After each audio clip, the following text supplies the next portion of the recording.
Warning, incoming game over. Warning, incoming game over.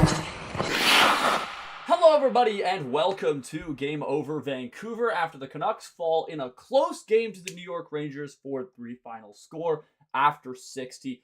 Overall, a great game, and here to join me and discuss it is my good friend Karen Krobach. Karen, tell us a bit about yourself. Well, been a Canucks fan for a long time. Kind of went on a little bit of a hockey hiatus for a little while, but since I've been back to a few PJHL games and been back into the Canucks, I'm back into the swing of hockey. So, yeah, let's go. That's what we love to hear. PJHL, such as the legendary Danton Heinen, always like some PJHL talk off the top. So, honestly, Canucks do fall again, but I'm in a much different mood about this one than I was after Nashville. After Nashville, it kind of felt like the Canucks had again been outcompeted by a team that on paper was inferior. Tonight, okay, Canucks lost, but that was a solid compete game. I thought that everyone was trying really hard, and whether or not there were still certain lines and individuals that we talked about that weren't working out, the compete level was there tonight. And for me, that was the thing that I wanted to see most from this game. So a disappointing loss, but what were your overall thoughts on the game? Honestly, forgetting the score, to me, this one was a bit of a win. Petey was showing up way more than we've seen him for a little while.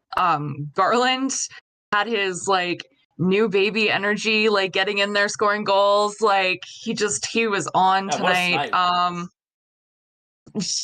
Right. Yeah. No, just all overall, really, they showed up tonight. Maybe they didn't get the W, but I think they showed up.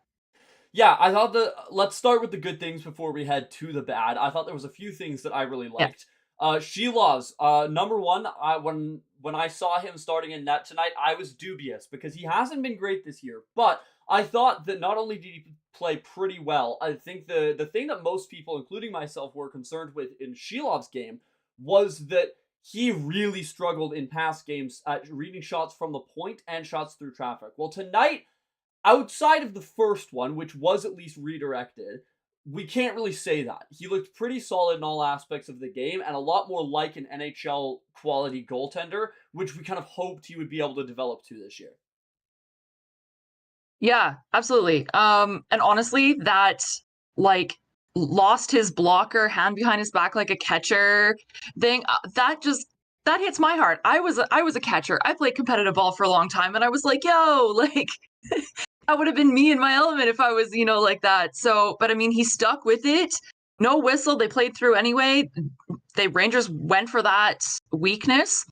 He held on. He stayed with it, and it was awesome. Yeah, you ever have to catch without a glove like he did there, or without a blocker, I guess? Yeah, right? Yeah. Well, that's why you put the hand behind the back. You protect that hand, right? No, exactly. So overall, I was pretty impressed with his game. Obviously not, a shutdown, lights out performance letting in 4, but I thought that he played kind of just under good enough to win there for the Canucks. As that was, of course, an incredibly close game down to the end. Before we get any further, I should, of course, mention that your one and only Game Over Vancouver is, of course, sponsored by Hyperdrive Hockey, the flagship show here on the home of Game Over Vancouver, the Game Over Network. The Hyperdrive Hockey is the flagship show.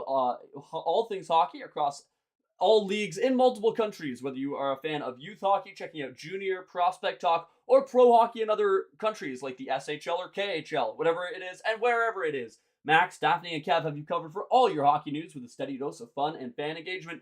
You can find Hyperdrive Hockey on the Game Over Network YouTube channel or wherever you listen to your favorite podcasts on the Hyperdrive Hockey page at thegameovernetwork.com. Looking back to the game now, David saying that the New York Rangers Canucks game was a track meet. Yes, that game was close, but the Canucks, with that loss, when combined with wins by the Flames and Oilers, dropped the second wild card spot. Yes, that is a fair point. The Canucks don't have that much more kind of runway to go. They had a good run of games early on the season, especially on the road trip, but their massive, massive struggles at home do continue, and I think that that's something we can't gloss over, is how and why the Canucks are so much worse on home ice than they are on the road. Because for almost every team, it's exactly the opposite. So I've got no theories as to why it is, but right now the Canucks consistently struggle on home ice. Yeah, there could be that sense of, extra pressure. Usually, home ice advantage is supposed to be because, this is your turf, you're cozy here. But we've known from the past that, Vancouver we love our team, we're hard on our team. So, I think sometimes the pressure can get to our team, regardless of who's on the roster. Like I was a huge, 2011 Cup run fan, and I mean we saw it then too, and we're seeing it a little bit now. Yeah, the media especially, and I say that while being a part of the media, it does critique the star players a lot. And, turning to a star player, I thought Pettersson had a really good game tonight. Picked up a pair of assists, 2 points, and just overall looked a lot more like the kind of guy that carries games and drives lines. And I think each game has been a step for him, because even this was not close to what Pettersson can be and what we've seen he can be in the past. But it was still a kind of flagship game for him, where he needed to be able to step up, especially in the absence of JT Miller and Brock Besser. And I think that he was able to step up. Kind of Quinn Hughes has been doing it all season long. It was time for Pettersson to finally join him. And I thought that tonight, for my money, I think that he was starting to finally show that he is a star player here in Vancouver. Yeah, absolutely. There was a play, I think it was in the third, where he kind of got tied up. He missed it or something like that. You could see him looking at the iPad after and just picking himself. And you just know that he's been so hard on himself. And I think that was probably a little bit of why we saw the downward, slump of PD. But he's looking better each game I've watched for the last little while too. And tonight, yeah, he showed up. No, he definitely did, and I thought that line in general, one thing that I will freely admit off the top I was wrong about was I did not really think that Kiefer Sherwood had the offensive upside to hang in the top 6, but we've seen him here for 2 games now, and okay, it has been 2 losses. I don't think that he's necessarily a long-term replacement, but actually in the short term, as a plug-and-play guy in your top 6, I thought that he did a pretty good job. His physicality works so well in those board battles, and I mean, you saw it, kind of right off the top. And of course, he had that really nice goal off the Pettersson feed where he beats Shesterkin clean on the right side. That kind of does show, okay, he is, of course, a lot more known for his physicality, but he's got enough offensive upside to hang in the top 6, I think, until you either, A, get Lekkerimäki going, get DeBrusque going, or you await for the return of Miller and Besser. Absolutely. But, who knows when Miller and Besser are going to be back, right? So Sherwood's got to step up. He's got to play that role, and I think he's doing that. Because he's such a physical player, he brings that sort of aggression that the Canucks need right now. Once they kind of get a little bit too passive, that's when teams start running right over them. And we didn't really see that tonight. And yeah, I think that works in his favor.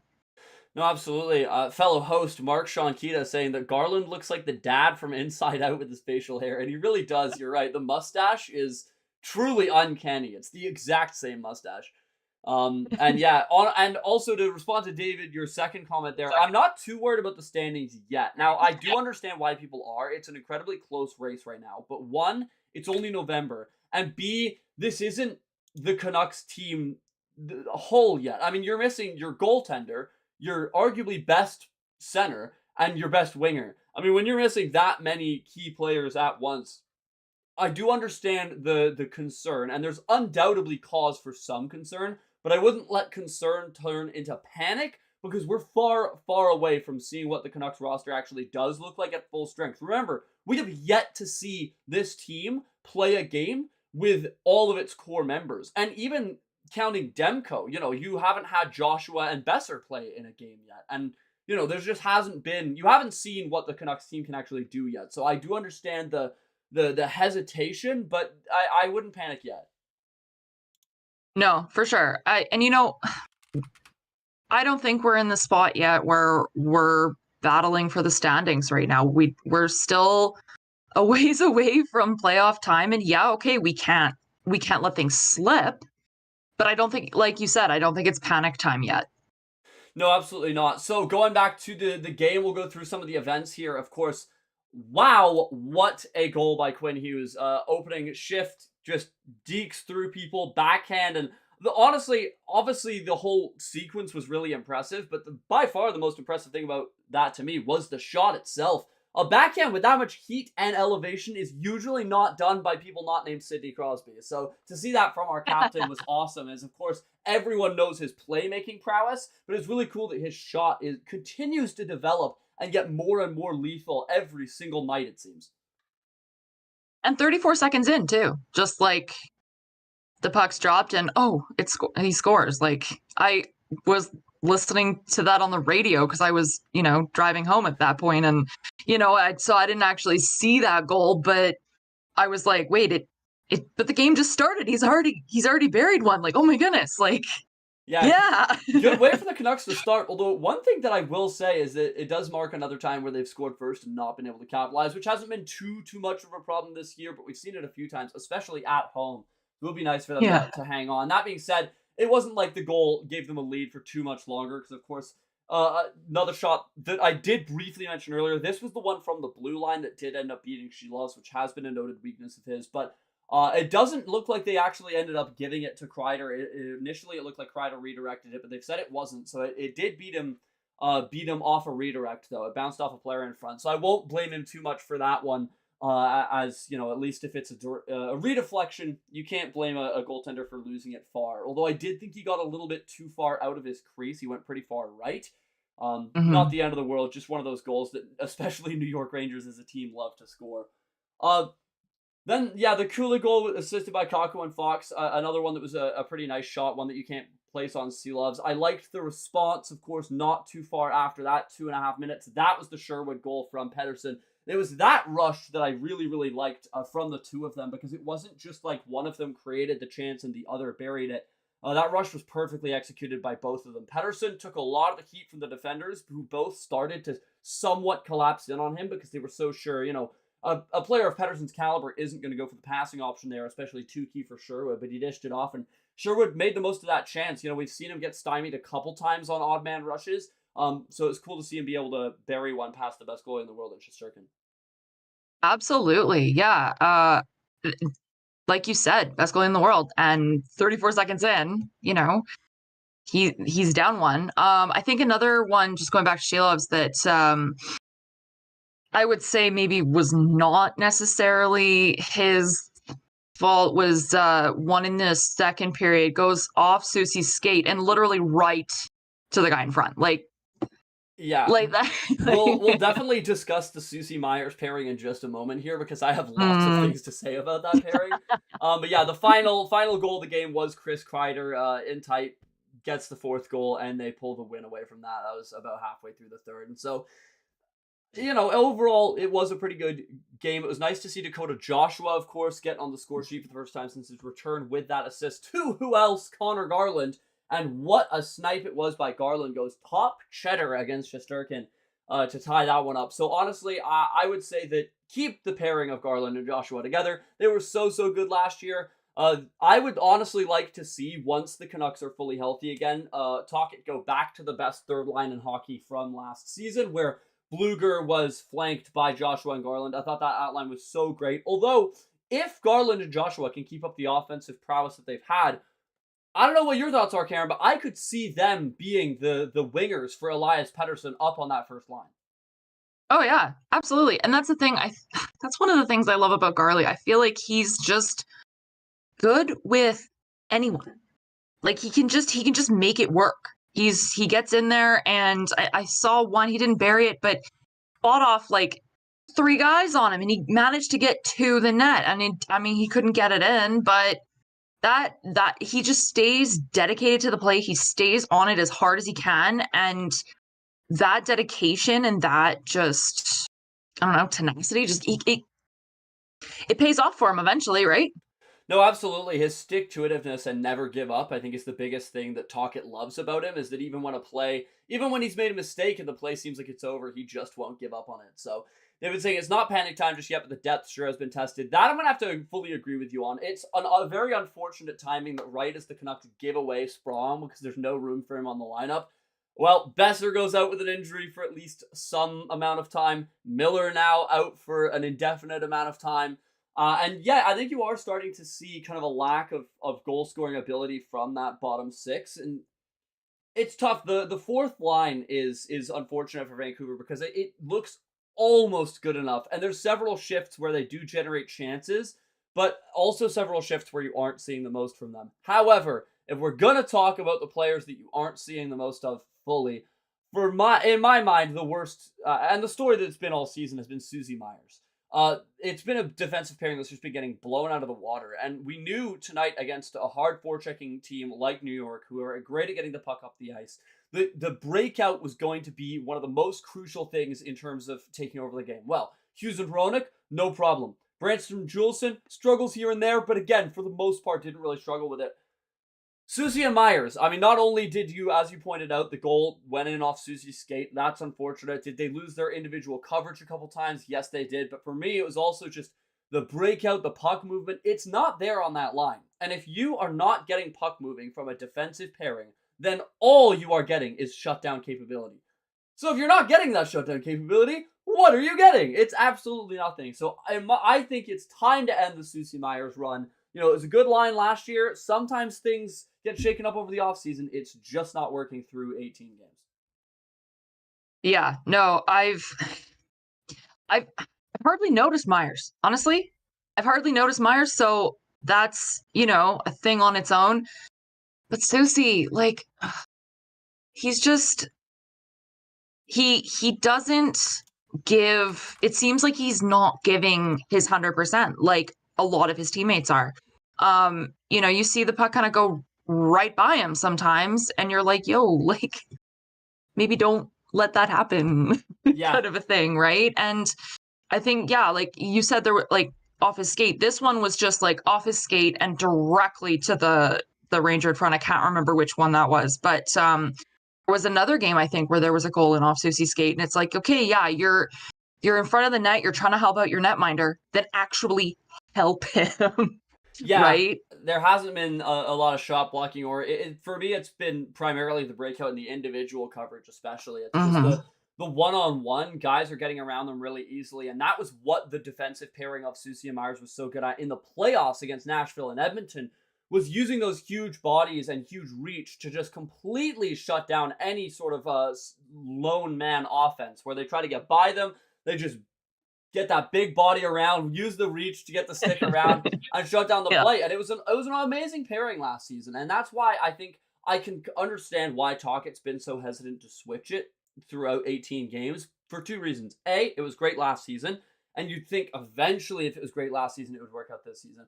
But for me, the number one thing is just, okay, you want to switch up the pairings. What do you actually do? Because you could move Branstrom up with Susie, but then that's also a pairing where it's like two guys who are having struggles defensively this year. And then, of course, now there's no puck movement on the bottom pairing. So now you've just changed which pairing is the problem. So it really does feel like the only solution for the Vancouver Canucks on the blue line at this point is an addition via maybe a trade. Or perhaps calling up one of their prospects, as Sammy Baines just put in the chat. Yeah. Could potentially call up the likes of DPD or some other guys that the Canucks have down there. I, for one, would love to see Mark Friedman. I think he's actually a little bit underrated. I think he should at least have an NHL spot. Not going to say he's blowing you away or anything. But yeah, exactly. We have guys that could be called up. I just don't think there's any excuses that you can make when this pairing has been this bad for this long. We're almost a quarter of the way through the season. Yeah, for sure. And that's the thing is, like, there's that saying, if it ain't broke, don't fix it. Well, it's not It's really fixing time. Right. So, and I mean, I'll defer to a Downton Abbey quote. A change of sync is as good as a rest. So even if they just change up that line, couple games, shake it up, and then go back and try it again, who knows? Right? No, 100%. Sometimes it is just a shake-up, and I mean, we've seen shake-ups, you know, around the league even try to work as the Bruins fire their head coach, just looking for a shake-up. Perhaps that's what the Canucks need for their blue line. Split it up, and yeah, and that is a fair point. Susie did have an assist and a couple shots on goal, but the thing is with me is Carson Susie is not a defender that you need to be contributing offensively. He did contribute offensively tonight, but you would so much rather those contributions have come on the defensive end. That's what the Canucks need that pairing to be. They have enough offense from their other pairings. I mean, Hughes Hronek is one of the most gifted offensive blue lines in the league. Erik Brannstrom single-handedly providing offense from the bottom pair. Yes, Susie was decent offensively tonight, but that's the pairing that the Canucks need to be able to play as a shutdown role. They're both out in the penalty kill. They're both utilized in roles where they want to be shutting down players one-on-one. So I can't argue too much with the fact that he did do stuff offensively. But I didn't think he was great defensively. However, your point is a point that actually Karen and I were talking about in the third period, which was that the fourth line for Vancouver tonight wasn't good enough. And David saying that Danton Heinen, even with a hit and a block shot, was pointless in a dash too. Well, it wasn't just Heinen. Honestly, Niels Höglander didn't have a great game. Of course, he took a penalty that got him a bit of ire. Aatu Räty was all right, but yeah, exactly. And it just wasn't a great night for the Canucks' fourth line. And I think it does show that this team is just not quite deep enough without the likes of Miller and Besser. I think that you can have Baines, Räty, or Höglander on your fourth line, or Heinen, whoever, no problem. When you've got a combination of three fringe fourth liners, the line just gets shut down a little too easily. Mm-hmm. Yeah, absolutely. I think it's and I've been tuning into Game Over Vancouver for a while, and it's been kind of a current theme. It's like, when is not good enough going to be not good enough, right? And right now it's like, okay, well, maybe we're far enough away from the playoffs that we can, actually, switch things up, do a little bit of testing, whatever, but we've got to figure it out because time is never on our side, right? Yeah.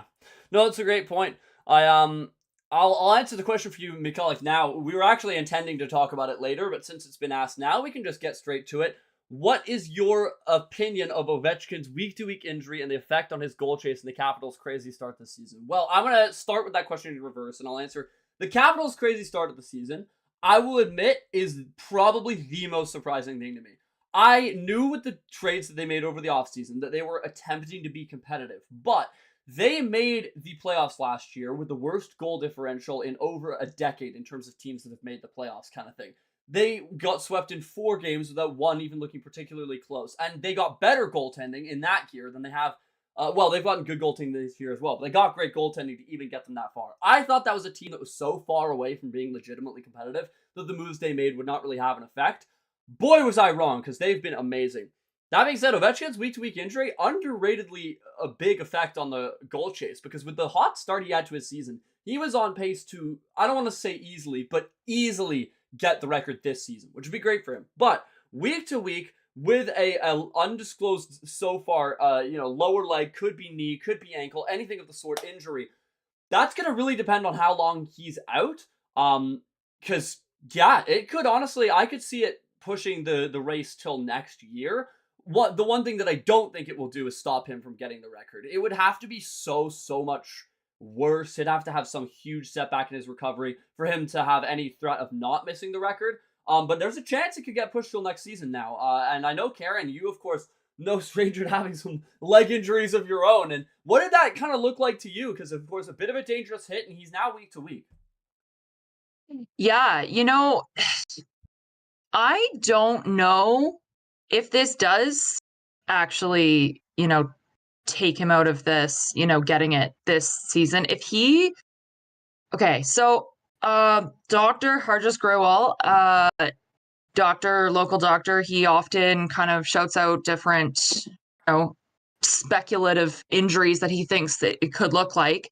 He's saying it's potentially MCL. Now, I mean, they thought for me it was my MCL, and it was a torn meniscus. And, either way, that's kind of, with the kind of medical care that NHLers can get, that's like, 4 to 6 weeks, maybe 8-week tops. Now, obviously, this is just, we don't know what his injury is. Yeah. But if he's out, even if he's out 8 weeks, and he still stays as hot as he was, he's only, I think, like 27 goals back. Yeah. Of that record. So, he'd already scored 2 goals in that game before he got taken out. Like, he's looking like a super young Ovi. I mean, this is his 20th season. Yeah. The dude's almost 40. Like, and he's still killing it. Like, Yeah. Hashtag legend, right? It's been unbelievable getting to watch him. Like- He's just an ageless wonder kind of thing. Both him and Crosby still have it, but Ovechkin having undeniably the better year. And I think it'll be interesting to see what Washington can actually achieve this year, because of course they were not a serious playoff contender at all last year. I don't know anyone that picked them to even come close to beating the Rangers. This year does look like they could actually get somewhere. And you know what? If we're going to keep talking about things around the league, I'll move us on to the second period, because I have a couple more points I want to make about the Capitals, but let's do it in the appropriate area. So without further ado, we'll take us to the second period here of Game Over Vancouver. And of course, the second period brought to you by our crowdfunding efforts here at Game Over Vancouver. There's links down below to our Patreon page, and we're also working on a page through LaRouche, which is a crowdfunding platform similar to GoFundMe, but for companies originating in Quebec. For LaRouche, we're aiming to raise $15,000, and if we hit that goal, we will gain access to government grants, which will allow us to employ more people and add more content to the Game Over Network. If you have any ideas for what you'd like to see as giveaways from the crowdfunding efforts, let us know in the comments on Twitter, Instagram, Discord, or anything of the above. And as usual, whether you support us financially or whether it's with a like, a subscribe, or just a comment, anything helps us out. So we really appreciate your engagement here at Game Over Vancouver. So to continue with the Washington Capitals, because I'm going to pirouette from them to Team Canada, goaltending has been a strength for them this year. They have been getting great goaltending, especially from Logan Thompson, who is 8-0-1 right now, and just great for him, especially after he failed to land a starting job in Vegas. For him to go over and win it in Washington is great to see. But Logan Thompson could be in contention for Team Canada now. Now, of course, the Four Nations Cup between Team Canada, USA, Sweden, and Finland is coming up in February, and for every other country, you know who their goaltenders are going to be without a shadow of a doubt.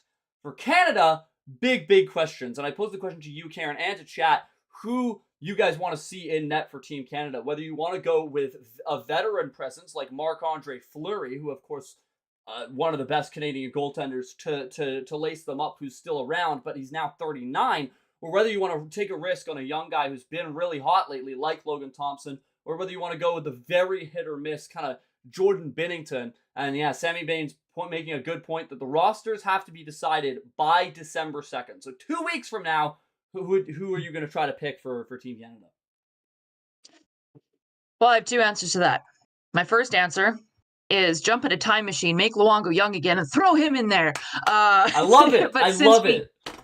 Since we can't do that, I think you do a little bit of both. I think you have a bit of, leadership that Fleury could bring, but then you also have, young and hot goaltenders, and then you see who's feeling good, who's looking good at the time, right? Yeah. I think, and it depends. I think it also depends on who you're playing against as well. Like, what are the forwards looking like on Team USA, for example, or what are their strategies going to be, and then which goaltenders are going to play better against those particular players. Yeah, that's fair enough. I mean, I think in an all-skills competition like the Four Nations, where every line is just going to be so unreal, you make a really good point about just riding the goaltender that's hottest, because, of course, that's what goaltending is. You can have a bad goaltender go on an incredible run, and with the Four Nations Cup only being, I believe it's 4 games, and then whoever's at the head of the round robin has the final. So 5 if you make it to the final.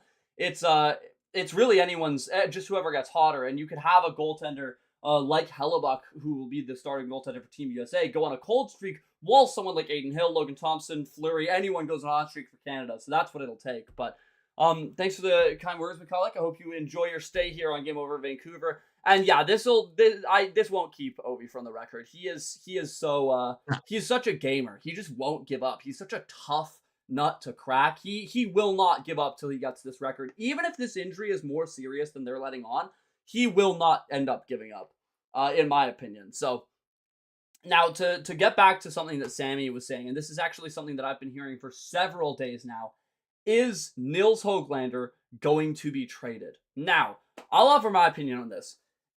If you can get the right value for him, I think you absolutely can trade him. He's not an integral part of this team. He's not part of the core. Now, is he a good player who we like?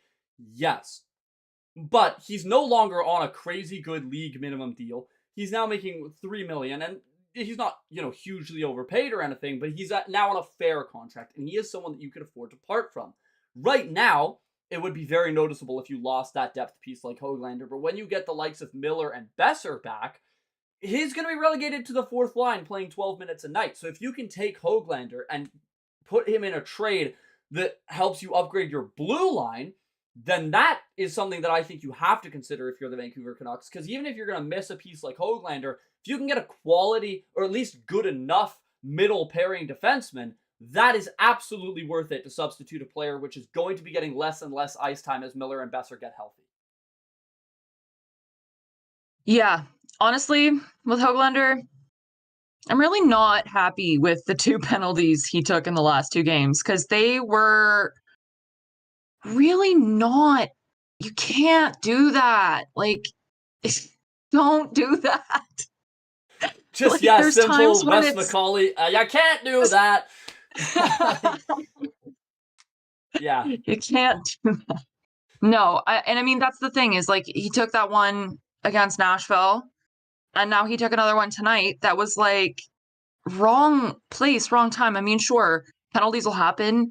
Sometimes it's like, okay, well, he had to take that one. These 2 that I saw in both the Nashville and this game tonight, like, he didn't need to do that. Yeah. And you could sort of see Tocchet kind of being like, oh God, like you could tell that after this game he was going to get put in the hog house, that's for sure. As he saw less and less ice time as the third came on. So, and I was going to say, I think it was, maybe I shouldn't have credited it to Kaja without being 100% sure. Someone on Twitter was posting about the Canucks face-off percentages that game, and David now actually giving me the exact stats, so thank you very much, David W.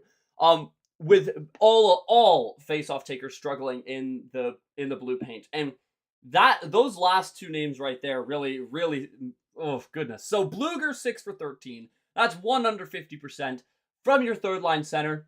Decent, good enough. In a vacuum, that's fine. Everyone else though, Pettersson 12 for 28 on the top line. Now, again, that's 2 under 500. It could be worse, but with someone like his quality who makes 11.6 million, you do at the very least hope for 50%. But it's the last 2. Aatu Ratu and Pius Suter both going 2 for 11. Thanks again for posting those numbers, David. 2 for 11. That's brutal, especially when that is the entire upside of Aatu Ratu at the NHL level right now. The one thing that Tocchet has boasted about is his face-off taking pedigree. The fact that he can take face-offs on both sides because he's practiced flipping his stick around so he can take them evenly on both sides is an awesome thing for him to have in his game. But it doesn't matter if you're taking them on both sides, if you're losing them on both sides. 2 for 11 is brutal. And Pius Suter, I mean, you have to wonder if part of why he's struggling so much in the face-off dot is because he's now spent so much time as a winger. Because, of course, started his NHL career as a center. He's always been a center. But he's kind of been that Swiss Army knife, of course, the Swiss Army knife, for the Vancouver Canucks. He can play in any position. He's been a solid winger for them, being able to kind of tap home goals. And a true center. But you wonder if being on wing for so long has given him some rust, because having your second line and your fourth line go 2 for 11, that's combined 4 for 22. Is awful, especially for a fairly possession-based team like the Canucks want to be. You're losing possession before the plays even started. 4 for 22. I couldn't give the exact amount. That's, I guess, 20%, just over 20% of the time that you're winning faceoffs. It's just under 20% of the time that you're winning faceoffs. So just not enough. And so you want to see better faceoff taking from the Canucks. Yeah, face-offs aside, I think Suter had a really good game, but you gotta be winning those face-offs. Like you gotta be doing that. I think that maybe that's something that they need to run in practice, just constant face-offs for a little bit and just get that back in there, and then stop thinking about it too much. Trust the fact that they are professional hockey players and they know how to do it, and then just do it, right?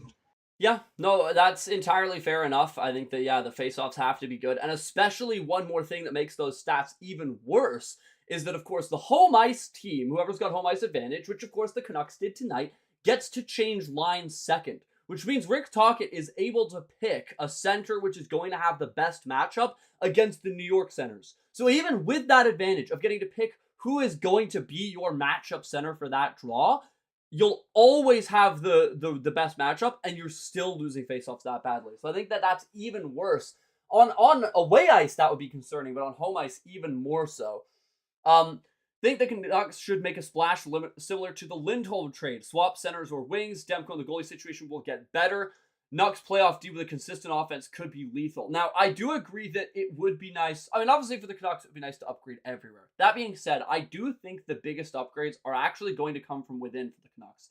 When you get Miller back playing at full level, that will be unlike the Canucks have had anything all season. Miller has not been himself this season, was okay at the start, but hasn't been the same game-breaking player that we've seen, especially defensively. And when we get him back, I think that's where the upgraded center will come from. In my opinion, I think waiting for that internal upgrade is better than trying to panic and make a move too soon. Same with the winger, you'll have Besser back. Now, on the topic of JT Miller, why don't we touch on it now? Indefinite leave of absence from the team due to personal reasons. It's been confirmed. Nothing drug or alcohol related, just personal reasons, likely mental reasons. So obviously everyone here at Game Over Network wishing Miller the best in recovery. Of course, sports, such a mental game, and he's the emotional leader of the Canucks, and everyone knows that he's his own worst critic. So sometimes, things just get too much. You need to step away, and that's all right. Wishing the absolute best for JT Miller, and sports psychology is really becoming a more improved facet especially in the NHL. I think the biggest advocate for it, or maybe not the biggest advocate, but the biggest example of why it works, Nathan MacKinnon of the Colorado Avalanche, turning his game from being an above average player to taking a little bit of a break, regular sessions with a sports psychologist, and now he's arguably the best, if not probably the second best player in the game behind Connor McDavid. So maybe Miller just needs some time away to collect his thoughts and kind of rest up mentally. Yeah, I mean, we have no idea what's going on for Miller right now. And at the end of the day, it's really not for us to know. All we do know is that we've been watching him not perform the way that we know that he can, and the way that he knows that he can. And considering how hard of a worker he is, how dedicated he is to be 100%, I think this, stepping away is him trying to be his best. There's obviously something that's going on for him, whether it's, family related or whatever it is. And I mean, no man is an island, right? So sometimes I think that's the best thing to do. You gotta, step back, reset. And I really, really feel that because he is so dedicated to being 100%, he's not going to come back until he feels like he's back in the game, he's dialed in, and he's ready to be JT Miller of the Canucks again. No, absolutely, and you make a good point about the fact that it could take some time. It's already been confirmed that at the very least, JT Miller not coming on this upcoming 6-game road trip for the Vancouver Canucks. So it's going to be another 6 games before we see him back. Now, there is a small chance he could come back before then and join the team on the road trip, but as of now, it does sound like he'll be missing it. Brock Besser, a little bit more optimistic about his return, but still is going to miss at least a couple more games, so we'll see. Thanks for stopping by, McCulloch. I agree, the Canucks do need to add in a trade, but I think their money would be best spent on the back end. Front office of Alvin and Rutherford never going to stop. But let's take a little look at this upcoming 6-game road trip for Vancouver, because of course, coming off a homestand, you wanted to have a better shot at this homestand. We talked about how it would be really important for them to try to come away with the most that they could, and I was happy with the effort level tonight. Really wasn't with the game against Nashville. But next up, it's going to be against the Senators. Now, the Senators are a really, really big test. I, of course, I don't hide the fact that I'm also a very big Sens fan. The Canucks are my team, but closely followed by the Senators. This is a very beatable team, and honestly, this should be a really good game of hockey for you guys to be able to watch, because it's two teams that need to come away with a win. The Senators have also had similar problems all year long, actually, largely in effort levels from the team. Really tough 5-2 loss today, where they just were the worst team and got horrible goaltending from Linus Ullmark, which was a little bit of a worry, but this is a game that both teams want to win. Now, it's away. You are playing at the CTC. Canucks have been better on away ice. they have to find ways to win some of these games coming up. Now, what I think would be ideal for the Canucks, especially if you're going to get returns of Miller and Besser and Demko soon, is just try to hold 600 over this road trip. Now, 6-game road trip's tough. Let's look at their opposition. Senators, out of a playoff spot. Bruins, out of a playoff spot. Penguins, out of a playoff spot. Sabres, out of a playoff spot. Red Wings, I'm pretty sure out of a playoff spot, might be fighting for a wild card, and then the Minnesota Wild, who are in a playoff spot. That's one playoff team in 6 games. I understand the Canucks are missing personnel. This is an achievable stretch of games to go even and win 50% of. Yeah, absolutely. I think it's kind of nice when there's like, a homestand and then a road trip. It's that whole thing of shaking things up. Maybe things will, once they come back to their next homestand, maybe we won't see the unfortunate homestand we just saw. Maybe it'll be a little bit better. But yeah, I think, really encouraging to hear that Besser's actually skating. So Yeah. who knows if we'll see him during this road trip or not. If we do, I mean, that'd be pretty cool. I wouldn't be mad about it, But yeah, it'll be really interesting to see how they step up to this competition, and I hope they beat the Bruins. Absolutely. Well, great segue. So let's go straight to it. The Bruins firing head coach Jim Montgomery today. Conrad's from Game Over Calgary saying Bruins in shambles, you mean? Yeah, it's awesome to see as a Canucks fan. I think none of us have really forgiven or forgotten about 2011, and so everyone rooting against the Bruins. And the Bruins have been the beast that will not die. They have been so good for so long. And Jim Montgomery, in my opinion, really screwed over by the Bruins because he has had fun fact, since he joined the Bruins, the best record in the NHL. So that's crazy that he actually got fired. And also that means all of the finalists for Coach of the Year, not last year, but the year before, have now been fired by their teams. If that trend continues, it means Rick Tocchet will be gone by this time next year. So let's hope that doesn't happen for Vancouver. But it is interesting to show how little the Jack Adams Award actually means in terms of a coach's long-term success. But looking at the Bruins, it has really vindicated a lot of members of Vancouver media, including myself. So many people saying, oh, the Canucks have to keep Lindholm. The Canucks have to keep Zadorov. This is why they didn't. Simply too much money was being offered to them in free agency, and the Canucks could never match those contracts, and they should never match those contracts. Nikita Zadorov has been being called one of the worst contracts in the league by Bruins fans. They've not been happy with him. For good reason. He's been a career-long third-pairing defender, did a great job at a second-pairing role with Vancouver. Obviously, he was awesome here. I loved the Big Z, and I would have loved to have kept him. But at a $5 million price tag, no thank you. It would be the same story here. And Elias Lindholm, even worse, $7 million to run that first pairing, and he can't even remotely drive the line. So I will say I have been getting some guilty pleasure watching the Bruins' downfall. Let's hope it keeps spiraling. Sorry, Bruins fans, if there's any of you in here. I don't know why there would be, but if there is any, I will stand by my words. It's been awesome to see the Bruins kind of spiraling down. Yeah, I was downtown for Game 7 in 2011, and lest we forget.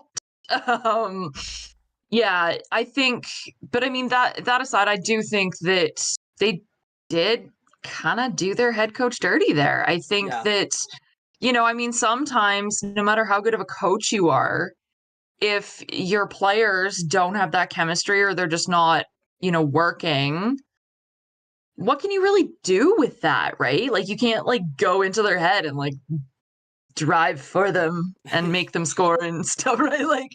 And, I mean, he had, I think, the best Bruins season without winning a cup that they've ever had.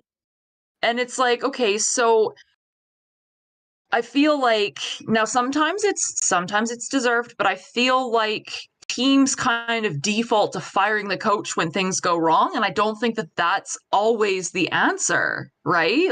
Sometimes you got to look at, who's making the deals and who's making other decisions that the coaches can't touch, right? Yeah. No, I completely agree with what both you and several members of the chat are saying. Some funny comments that I won't read. You're entirely right.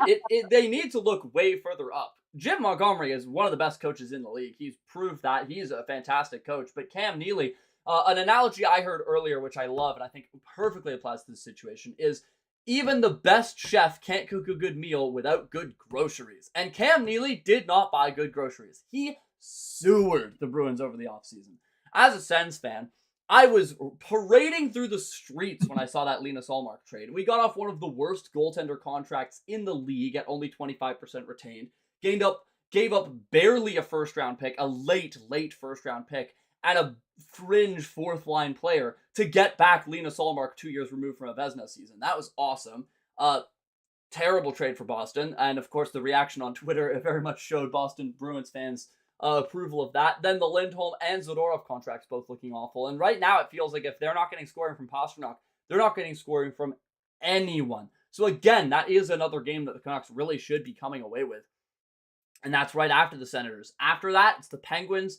Oh boy, have they been struggling. They're a team that I've always liked because, of course, if you're a Canadian, you're contractually obliged to root for Sidney Crosby. It's part of your birth certificate. It's part of your driver's license. There's a little picture of Sidney Crosby on it. And so I want the Penguins to be doing better than they are. I'm also a huge EK65 fan. They aren't. They are not looking great this year. Pretty good fight against Tampa today, but not the Penguins team that I think they were looking for, and that's a team that really needs to figure out what they want to be, whether they want to try and keep forcing being competitive with that aging core of Crosby, Malkin, Letang, and Karlsson, or whether they want to start selling.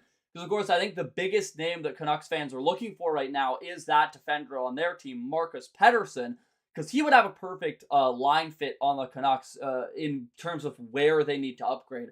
Whether or not he would fit on that second line, whether he would play with either Soucy or whoever they've got in the bottom pair on the left side, which Brandstrom right now, remains to be seen. But in terms of a quality defender, if the Penguins start to sell off pieces, I'd expect the Canucks to be the first of the line to try to snatch up the likes of Marcus Pettersson. And yeah, not only have the Bruins struggled, but you're right, some awful goaltending from Swayman after he signed that huge contract. You sort of wonder if the big contracts put that pressure and then, they start overthinking themselves, and that's why their gameplay tanks. I mean, we've seen it a lot with big contracts, and then all of a sudden the players kind of like, oopsie, like where did our star player go? I think too, like, again, like we sort of said before, especially with goaltending, like sometimes they're hot, sometimes they're not, right? And yeah, okay, for that big of a deal, you gotta try to be more hot than not. But I mean, yeah, you gotta give sports psychology some credit there, and they've got to find a way to figure that out. Yeah, I mean, of course, with the new contract comes new expectations, and some players are able to rise to them, some players aren't necessarily. And some players honestly played the same game they did before. It just looks a lot worse because you're on a much bigger contract. When the expectations improve, you have to as well. So, yeah, another game that the Canucks could absolutely come away with against the Penguins. Then it's the Sabres, who have also been struggling. I will be joining you guys on the post-game show as your host for both the Penguins and Sabres games, so tune in for that. Then against the Red Wings, wow, talk about the Yzer plan not working out for the Red Wings, as they still are struggling to be good after kind of 6 years of trying to improve. They just haven't. And then the Wild, which are a team that I also like. Great logo, so it's cool to see them improving, basically just because of one player. Boston team defense has been terrible too. No, honestly, there's very little going right for Boston right now, which is where you kind of tend to fire your coach, because you can't trade 10 players at once. So fire the coach, and hopefully they'll get that new coach bump. But yeah, they've really had nothing going right outside of Pastrnak. So, yeah, after that, Sabres, another team that's been struggling. There have been rumors that Bowen Byram could be moving. I'm sure the Canucks would try to be in on him, albeit he'd be very expensive. Then the Red Wings and then the Wild. So a lot of winnable games coming up for Vancouver as they await the returns of Miller, Besser, and Demko. Looking to Thatcher Demko, his return could be quicker than people have thought. A lot of pundits were saying at the start of the month that he could be ready by the end of the month. Still hearing that that's going to be a pretty close, whether or not he comes back at either the end of the month or the beginning of December. But it sounds like we are now less than 3 weeks away from the return of Thatcher Demko. So that would be huge. Of course, one of the best goaltenders in the league, second in Vezina voting last year. Obviously, it's a huge question mark as to what version of Thatcher Demko we'll see when he comes back, playing through a permanent knee injury. We've now had it confirmed that this is something that will be harming him for the rest of his life. So whether or not Thatcher Demko can come back at peak form or not could make or break the Canucks season, or at very least, not their regular season, but potentially their playoffs. So it will be interesting to see how he can rehab through a severe knee injury. Well, that's something I know a thing or two about, Zach. Yeah, as somebody who has had several knee injuries themselves and several surgeries, and now I have permanent knee whatever. Now, look, I don't have NHL funding, I don't have NHL care, and my full-time job is not doing rehab, which I'm sure Demko's has been, rehabbing his knee and all of that. The caliber of injury that he has, that's not something that's ever going to be 100% ever again. And so it's going to basically be, can he learn to play with his what is effectively a new knee for him, because it's different than it was before. But I mean, he's still such a quality caliber of a goaltender that even if he's not the old 100% Demko, I mean, he's still a good goaltender, right? And we'll just really cross our fingers that he doesn't get hurt again. Yeah, that's kind of the issue is Thatcher Demko has now had so many injuries that anyone further on from now could potentially be career ending. And it is going to be a big question mark for Vancouver as to, well, not only is Thatcher Demko the goaltender of the future as his contract's expiring in a couple years' time, do you re-sign him to be your goaltender long-term for the future? But if you don't, do you trust either Archer Shilovs or Nikita Tolopilo to be that guy for you? Or even Kevin Lankinen. I have doubts about whether Kevin Lankinen can be a starter at the NHL level. I think he's on that fluttering of fringe starter, good backup. I don't think he can be the guy to win you a Stanley Cup. So I do think you need either Thatcher Demko to play at a high level or one of your goaltending prospects to really, really pan out. But if Demko doesn't come back at full strength, that poses a huge wrench in the works for Vancouver, because now that's something else you might have to upgrade at the trade deadline if you don't think that Lankinen or Demko can be the guy for you in a deep playoff run. Yeah, and I think, honestly, like, we're not going to know what that looks like until he's back. And we see, we got to give him a few games before we can, you can't just, like, see him in net for, like, 3 periods and then go, oh, well, this is what Demko is now. Like, no, he's gonna have to ease into it, right? We're gonna have to see kind of how things are looking, give him a little bit, and then sort of look at, what that's going to look like. Now, I mean, again, time's not really on the Canucks side or on Demko's side as far as, trades or whatever, but I don't think we can speculate really now until we see what he looks like when he's back. Yeah, no, that's entirely fair enough. You make a great point, and hopefully he will come back fully rested, recovered, and ready to steal games right out of the jaws of defeat like he has done so many times in the past. So I think we'll now move on to our third period here, give our final thoughts about not just the game, but any individual players, stuff happening around the league, whatever we want to finalize discussion on. And of course, guys, if you have any questions for us in the comments, we will get to them, so please do come along. And now Karen and I shall hide you behind our wonderful merch that we have here, and of course, yeah, Game Over merch. We have merch. Please do consider buying merch. We've got hoodies, we've got t-shirts, we've got mugs, anything and anything you could want. We've got up on the Game Over store, all designed by Game Over Winnipeg. Scan the QR code at the bottom right-hand side of your screen to take a look at our wonderful Game Over merch. And yeah, we really appreciate it. It's just another way to support us and what we do here in Game Over. So thank you all so much for tuning in, liking, subscribing. And if you want another way to support us and look great doing it, check out Game Over Vancouver merch.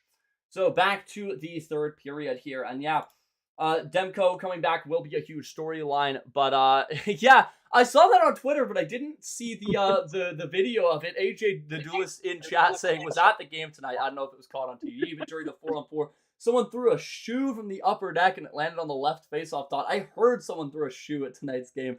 That's hilarious. I had no idea it was from the Upper Deck Suites. That's really funny. Either someone that's sponsored to be there or paid really good money threw a shoe. Marvelous throw to get it from the suites to home ice. You know, the BC Lions fell short in the playoffs this year. Ring up whoever that guy was and ask him if he wants to play QB, because marvelous throw from the upper decks there, because well done to him. I do think that a bit of an overreaction if it was done out of spite, as Canucks not doing badly enough to warrant things being thrown on the ice. At least in my mind, but what a throw. Genuinely incredible arm from that guy. So well done to him in the stands. You sort of wonder if he stole Finn's t-shirt cannon or something, just shoved that shoe in there and just aired it onto the ice. Yeah, shoe cannon. Or maybe he's the villain straight out of James Bond. Yeah, quite an arm on that shoe throw. So, yeah, good on him. But, yeah, overall, yeah, Canucks, I did think the effort level was there tonight. There's a lot less for Rick Tocchet to be mad at. But one area where I really think that they do need to improve, and an area that has been a serious sore spot all season long, the power play. Yet again, no goals. We on at one point leading into the Nashville game, we hadn't scored on the power play in a very long time. Thankfully, they got one in that game, but now another game where you fall short. And when your power play is not clicking, it's really difficult. They had 3 chances tonight, had some okay looks, but nothing too dangerous. And getting a power play goal could have make or break that game. You go 1 for 3 on that night, you're tied 4-4, and you make overtime. So, I mean, it's hard to know exactly what's going wrong with the power play. I mean, right now, of course, no Miller and no Besser, so you can't judge it too much, but it's not like it was clicking beforehand either. So you have to wonder what it's gonna take to get that power play to click at an elite level, which we know it can, especially with that much high-end talent on one unit. Yeah, and that's the thing too, is like if they start converting on those power plays, like that can be such a momentum shifter. And I've always felt like the Canucks were such a, riding the vibes kind of team, right? And you've seen what happens when they get fired up. Like they're almost unstoppable, but they got to convert. And I felt like they had a lot of really nice chances on a few of the power plays this game, but nothing found the back of the net. Yeah, at the end of the day, that is what matters, and that is what counts. And of course, a lot of clears on the power play were due to missed faceoffs, which we've already touched on tonight. Hopefully they'll be better. The team faceoff percent tonight, under 33%, 32.8, not even winning a third of draws, and that's brutal. Yeah, you know what? Let's discuss that individual play, AJ. I'm glad you brought that up. Artur Shilovs loses his blocker and has to defend without it. Now, on one hand, it was super sick. Really cool to see him, be able to goaltend, wall down a hand, behind the back, like he's either fencing or catching, like you said earlier. Is it a dumb rule? Now, AJ saying, I get if the goalie loses their stick, but an exposed hand being shot at with the average NHL shot now 90 miles an hour, that's so dumb. I understand why you're saying that from a player safety standpoint. It sucks. The goaltender either has to be worried about potentially losing a finger with some of how hard these shots are, or at least hands being broken, bones being broken, or missing an arm and the play being going down. However, I think the counterpoint to that rule is it would be way too easy for goaltenders to exploit play being blown dead by taking off equipment. All they have to do is wait for the play to get to a sticky situation, sneakily remove a blocker or a glove, make a motion to the referee, and the play gets blown dead. So the rule right now is that if the opposing team has possession, you have to wait for the defending team to get possession for the whistle to blow. And it's tough because from a player safety angle, I get why the rule should be changed to play gets blown dead immediately when goaltender equipment gets knocked off. But from a keeping the game competitive and fair standpoint, I understand why the rule doesn't get changed. Because I do think you'd see goaltenders exploiting it, especially if you think about it, even if you change the rule so if a goaltender deliberately removes equipment, they get a delay of game penalty. In the final minute, 30 seconds of a game, who cares if you take a delay of game penalty? If the play is looking bad, goaltender's just going to remove equipment, get play blown dead. So it's a tough one because it's a hard rule to change because you'd need to change like 4 other rules along with it. But it's also a tough rule to keep in place because, as you say, that's a serious threat to goaltenders in the National Hockey League. So, I mean, the catcher, they say, is the goaltender of softball. So what's your opinion on rule changes like that surrounding equipment? And would you have ever considered removing equipment if it giving you a competitive advantage late in a game that you needed to win? Well, I mean, catchers don't wear a blocker in the first place. That's their throwing hand. Like that's why the catcher puts their hand behind their back. And it it just touched my heart a little bit. I saw that hand go behind his back. I'm like, oh yeah, that looks familiar. Now, look, if his helmet had come off, done. Absolutely, nope. That's like play blown dead. If it was his glove, that's getting But if it's his blocker and he's putting his hand behind his back and he's trying to keep that, I mean, what do they shoot pucks at? Like 90 miles an hour? That's how fast they pitch in baseball too. And the catcher's hand is behind their back. Now, I can sort of see, like, look, we're already down a goaltender. We don't want to have Shilovs get a hand crushed, and now we're not in a good spot because we're down 2 goalies. I mean, I can see why everybody in Rogers Arena was like, oh my God, why was this not blown dead? But at the same time, like I also think that there are some goaltenders in the league that if that rule was changed, they would potentially try to take advantage of it, especially if it's like a playoff situation as well, right? Now, I do think in this particular situation, his teammates were trying to help him out, kind of making it worse. They were kind of just like flicking his blocker even further away. If one of them had taken a second, like obviously they're watching the play, they got to keep their head up too. But if they had actually, I mean, they can stick handle. It's huge. The blocker's larger than a puck. Just put it towards him. Don't just like bat at it in his general direction, right? I don't know. I think I can see both sides because player safety is huge, especially like I said, if we're already down a goaltender. But I think he did the right thing. He put his hand behind his back, and then he made an awesome save. He stayed with it. He stayed alive, and that's I kind of liked that play. Yeah, no, that's fair enough. It was a really cool play to see goaltender not giving up on it, and he, as you said, he made the save anyways. So it is interesting.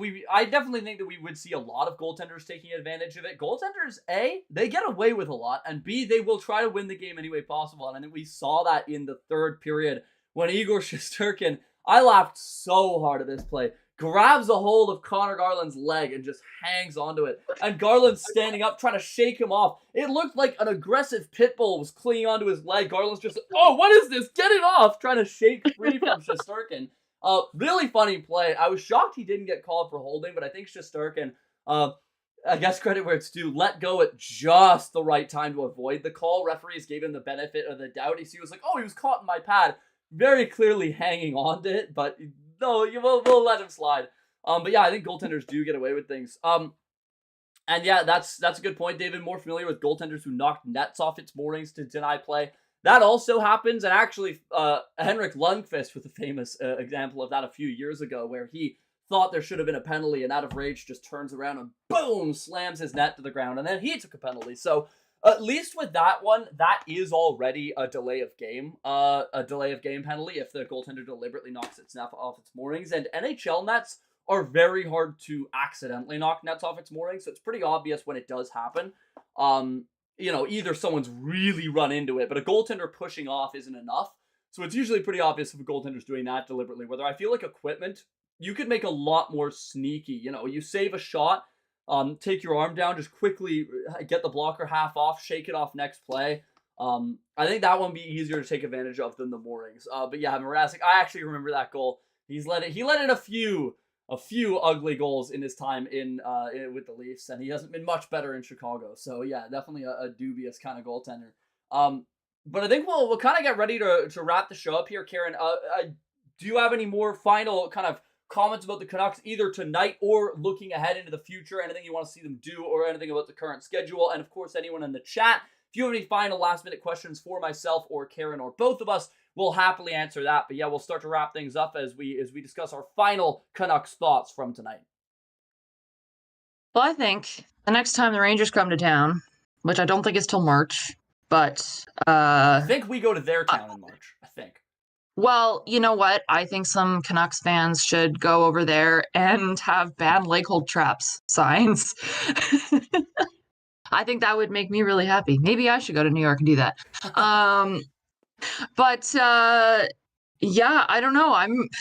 I think honestly, like I feel like we've covered everything that I've been super itching to chat about. I think that it's going to be interesting to see how things go, like going forward. Once, hopefully, we're back to full strength with all of our, Besser and Miller and Demko, all of these guys back, and actually be able to settle in and get that team chemistry back. I think when there's so many guys out of the lineup, it's obviously got to have some sort of a effect on the locker room a little bit. That can't be overlooked, I think. But yeah, I think it's kind of like a wait and see as well. Yeah. No, absolutely. I think that for the next little while, the Canucks are just kind of trying to play keep away. They've got a stick trying to push back the opponents until they can get their roster regrouped. Because, I mean, if any other team was missing their star goaltender and two of their best forwards, I don't think there would be any expectations on them. But here in Vancouver, such a hockey-fueled market, still high expectations. So for me, I'll lower them a bit for this road trip. I just want to see the Canucks coming away with 500 through this road trip, even though it is against easier opponents. So that's what I would like to see is them being able to kind of stave off opponents and just make it through this road trip till you can start to get guys back. Because it sounds like at the very least Besser and Demko aren't that far away from returning. JT Miller, we won't speculate on what's going on, but I'll say that from the reaction of what we heard from the established Canucks media members this morning, it sounds like it could actually be a little while. Practice reportedly dead silent this morning with no good vibes happening on the ice kind of thing. And of course, this kind of came out of nowhere. So wishing the absolute best for JT Miller, but I'm not too, I'm a little trepidatious about when his return actually shall be to the lineup. But Miller, or Besser and Demko rather, I think will come a lot sooner. So if the Canucks can just stave off the opposition, go 500 in this road trip, get reinforcements, they'll be back to the team that we know and love. So for me, it's just about holding off till you can get those guys back. So with no questions in the chat, we'll kind of shift towards the end. Good night, David. Thank you again for joining the stream and giving us some great stats, especially about the face-offs. And yeah, we hope you have a great evening. We shall also bid you guys adieu. Thank you so much for watching Game Over Vancouver. We really, really appreciate it. We'll, of course, have the stream up next game as well. That one will be with, I believe, Kaja as the... Indeed, it will be with Kaja as they take on the Senators this Saturday. That game's at 4 p.m. PST.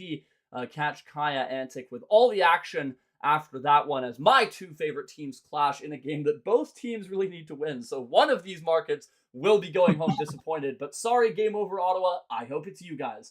So for tonight, we shall bid you adieu. I have been Zach Clarke. Thank you so much to my guest, Karen Krobach, for joining. I really appreciate it. And thank you, the viewers, for watching, commenting as well. Make sure to check out Game Over on the network. We're everywhere across all social media channels. You can check out our social media down below, our crowdfunding options down below, and the podcast form of this on Spotify, Apple Music, Amazon, wherever you get your podcasts, this shall be. So thank you very much, everybody, for tuning in to tonight's show. We really appreciate it. Final score, 4-3 Rangers as they take down the Canucks. Next up, the Canucks look to strike back against the Ottawa Senators this Saturday at 4 p.m. Pacific Standard Time. Thank you so much for tuning in, and have a great night.